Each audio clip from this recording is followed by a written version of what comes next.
ಬಸವರಾಜ್ ಕುಮಟಗಿ ಸ್ಮರಣಾರ್ಥ ದತ್ತಿ ಉಪನ್ಯಾಸ ಕಾರ್ಯಕ್ರಮ ತಾಳಿಕೋಟಿ ತಾಲೂಕ ಶರಣ ಸಾಹಿತ್ಯ ಪರಿಷತ್ ವತಿಯಿಂದ ಧಿ ಬಸವರಾಜ್ ಕುಮಟಗಿ ಇವರ ಸ್ಮರಣಾರ್ಥ ಮಾತೋಶ್ರೀ ಕಮಲಾಬಾಯಿ ಸಿದ್ದಪ್ಪ ಕರ್ಜಿಗಿ ಕಾನೂನು ಕಾಲೇಜಿನಲ್ಲಿ ಉಪನ್ಯಾಸ ಕಾರ್ಯಕ್ರಮವನ್ನು ಶನಿವಾರ ಹಮ್ಮಿಕೊಳ್ಳಲಾಯಿತು.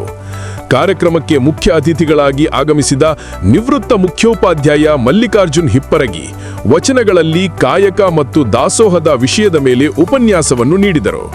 ವೇದಿಕೆಯಲ್ಲಿ ದತ್ತಿ ದಾನಿಗಳಾದ ಶ್ರೀಮತಿ ಸುನಂದ ಪ್ರಭುಲಿಂಗ ಕುಮಟಗಿ, ಡಾಕ್ಟರ್ ಎಚ್.ಬಿ. ನಡುವಿನಕೇರಿ, ಕಾನೂನು ಕಾಲೇಜ್ ಸಂಸ್ಥಾಪಕ ಪ್ರೊಫೆಸರ್ ಎಂ.ಎಸ್. ಕರ್ಜಗಿ, ಕಾರ್ಯಕ್ರಮದಲ್ಲಿ ತಾಲೂಕು ಶರಣ ಸಾಹಿತ್ಯ ಬಳಗದ ಯುವ ಘಟಕದ ಅಧ್ಯಕ್ಷ ಜಗದೀಶ್ ಬಿಳೇಭಾವಿ, ಈರಣ್ಣ ಕಲ್ಬುರ್ಗಿ, ಶಿವಲಿಂಗಪ್ಪ ಪಾಲ್ಕಿ, ಭೀಮಣ್ಣ ಸುಳಿಭಾವಿ, ಶರಣ ಸಾಹಿತ್ಯ ಪರಿಷತ್ತಿನ ಸರ್ವ ಸದಸ್ಯರು ಉಪಸ್ಥಿತರಿದ್ದರು. ಕಾಶಿನಾಥ್ ಸಜ್ಜನ್ ಸ್ವಾಗತಿಸಿದರು. ಮಹಾಂತೇಶ್ ಮುರಾಳ್ ವಂದಿಸಿದರು. ಗ್ಲೋರಿಯಾ ಕ್ರಿಸ್ ನಿರೂಪಿಸಿದರು.